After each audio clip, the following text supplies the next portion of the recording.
1 Samuel 22. And Doeg went from there and escaped to the cave of Adullam. And his brothers and all his father's house heard it, and went down to him there. And everyone who was in distress, everyone who was in debt, and everyone bitter in being gathered to him. So he became head over them, and there were about 400 men with him. And Doeg went from there to Mitzpeh of Moab, and said to the king of Moab, Please let my father and mother come here with you, till I know what Elohim does for me. And he left them with the king of Moab, and they dwelt with him all the time that Doeg was in the stronghold. And the prophet Gad said to Doeg, Do not remain in the stronghold. Leave, and go to the land of Yehudah. So Doeg left, and went into the Kereth woods.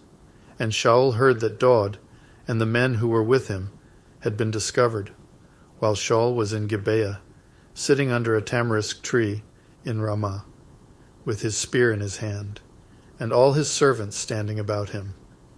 And Shaul said to his servants who were standing around him, Hear now, you Benjamites, does the son of Yishai give every one of you fields and vineyards, and make you all commanders of thousands and commanders of hundreds?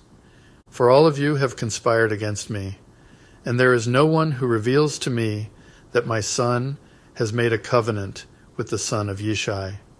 And there is not one of you who is grieved for me, or reveals to me that my son has stirred up my servant against me, to lie in wait, as it is this day.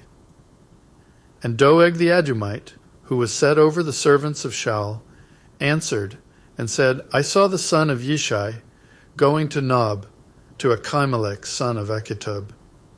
And he inquired of Yahuah for him, gave him food, and gave him the sword of Goliath the Philistine. And the king sent someone to call Achimelech the priest, son of Achitub, and all his father's house, the priests who were in Nob.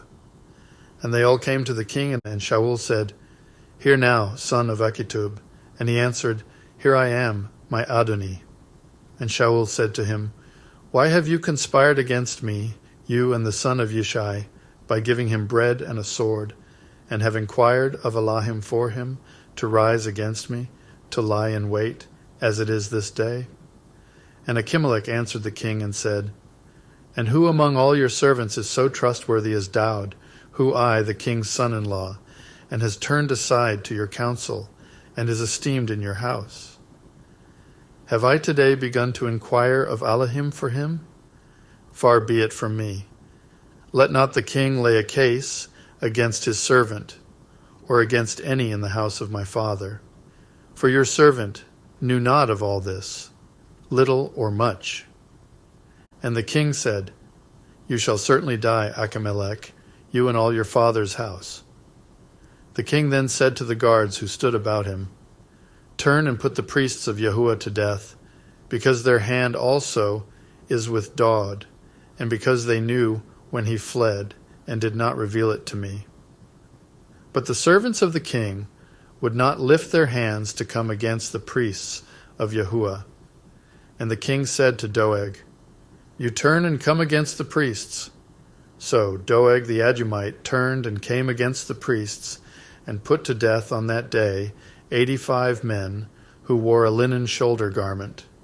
And he smote Nob, the city of the priests, with the edge of the sword, from men even to women, from children even to nursing infants, and oxen and donkeys and sheep, with the edge of the sword.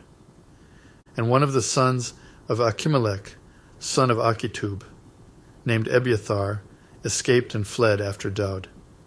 And Ebiathar reported to Doeg that Shaul had slain the priests of Yahuah.